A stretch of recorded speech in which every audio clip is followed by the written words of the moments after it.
Sometimes you'll need to balance yourself properly to prevent a crash.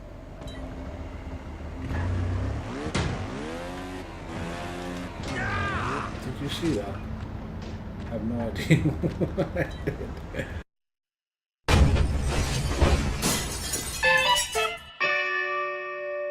Hello Internet, welcome to Games Done Wrongish. Today we will be taking a look at the PlayStation Plus Instant Game Collection offerings for the PlayStation 4. Usually there are a number of titles on offer due to cross-buy being available on select titles, making Vita games and sometimes PS3 games playable on the PS4. However, this time around, as far as I can see, only the PlayStation 4 titles are playable on the PS4 this month. Someone will correct me if I am wrong pretty quickly, and if I am, I will make another video with any titles I may have missed. For now though, the offerings I found are Xcom 2 and Trials Fusion, so let's take a look at those. Xcom was arguably one of last gen's greatest games, in my opinion anyway. It is a turn-based strategy series that sees you controlling multiple units through a battlefield one at a time before the enemy takes their turn. I loved XCOM last gen, and even way before that I really enjoyed the origin of the franchise, which was UFO Enemy Unknown, which released way back in 1994. The year after this, in 1995, they also released XCOM Terror from the Deep. This was in the same style, but a lot of its missions were based underwater. Not all, you still had some land-based missions as the original, but you now had the addition of dealing with the terrors that lurk in the deep.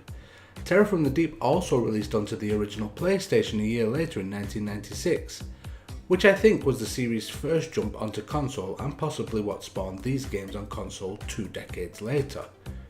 This game follows on from the XCOM reboot in 2012.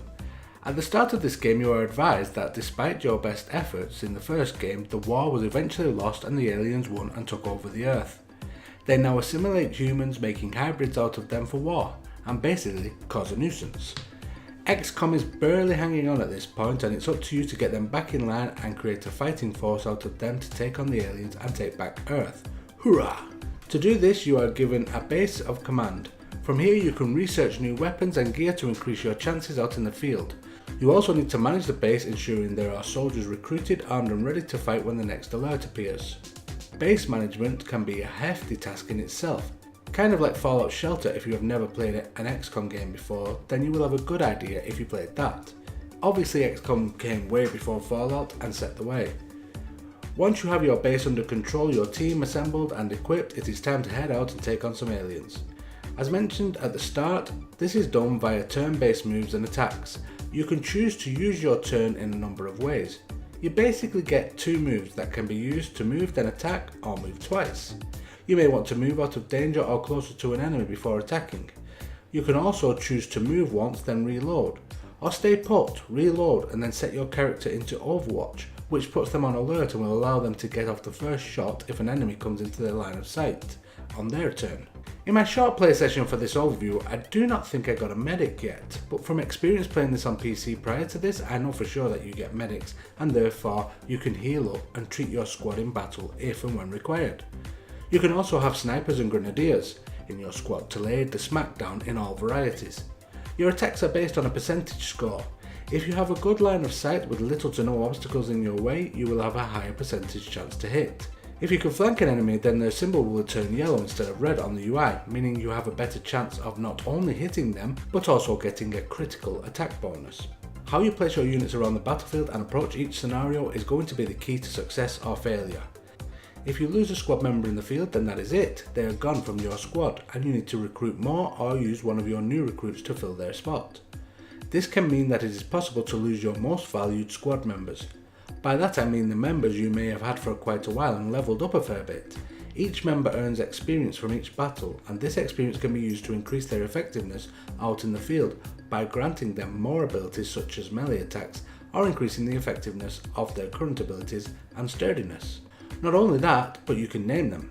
So if you've named your most highly ranked character after a family pet and it dies in battle, it can be heartbreaking. So look after your squad and try to keep them alive as best you can. The game has 51 trophies to collect, comprising from 38 bronze, 10 silver, 2 gold and 1 platinum. The estimated time to collect them all is around 40 to 50 hours. Overall, I really like the Xcom series, I think they're great. There is one thing that did trouble me a little with this one though, and that is the fact that most, if not all levels, are given an artificial turn restriction in one way or another. This can be the time to hack a device before it explodes, to the time your evac ship has to leave, and so on. This was a purposeful decision by the developers to force players to think on their feet and react to every challenge or obstacle as swiftly and tactically as possible. It stops you from sitting back and luring out the enemy one by one and having a sniper in the back set to overwatch, ready to snipe anyone that walks into their line of sight. I played a lot of the levels in 2012's Xcom that way and got a lot of fun out of it by doing that.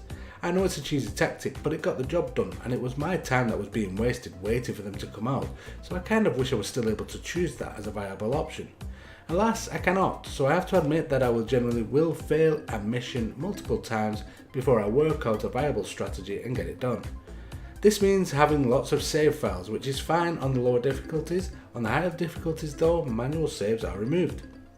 Either way, the game is still great and will keep you busy for many hours if you get into it. It does suffer from slowdown fairly often while it calculates and spawns everything onto the map as you play. However, this is a turn-based game, so it doesn't really take that much away from the gameplay or the enjoyment, so it's okay. Pick it up if it's your kind of game, I'm sure you will enjoy it.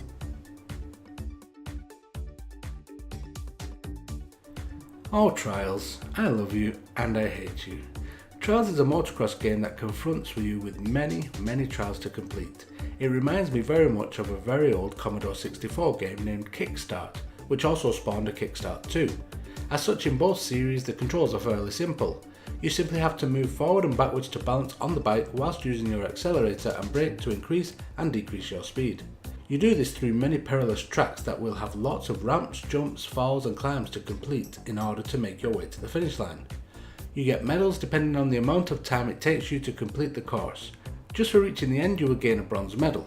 However, if you're able to do it with not too many crashes and set a fast time, you may get a silver or a gold medal. Medals allow you to unlock more areas and courses. It may take 10 levels to unlock the next area. This can be done by collecting 10 bronze medals or 5 silver, as a silver medal counts as 2 medals. Gold counts as 3, so 3 gold and 1 bronze would also be enough to advance to the next area, and so on. The areas also have a kind of license track and endgame track, which can introduce you to new bikes and gear for your avatar.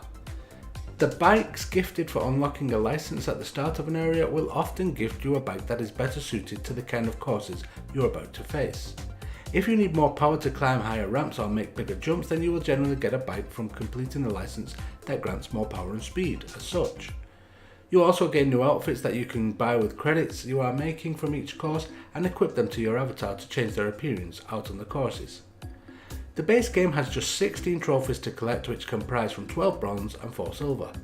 I don't know why there are no gold or platinum trophies for the base game. It certainly feels long enough and challenging enough to warrant them, but there you are. There are 7 gold trophies locked behind the DLC, but still no platinum, so it's up to you if you enjoy the base game enough to warrant purchasing some DLC for some extra trophies. Overall, I think Trials is a great game, especially when you get it for free via your PlayStation Plus subscription. Whenever you are subbed, you can throw it on and do a few courses until your blood boils.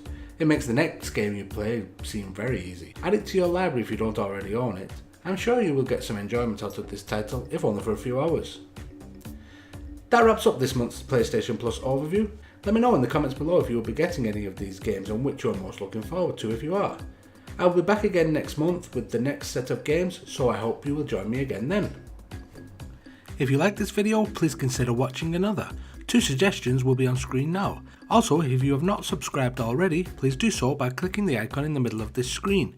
Every view and subscription will go a long way to helping the channel grow, and in turn will result in more content for you. Thank you, and until the next time, goodbye.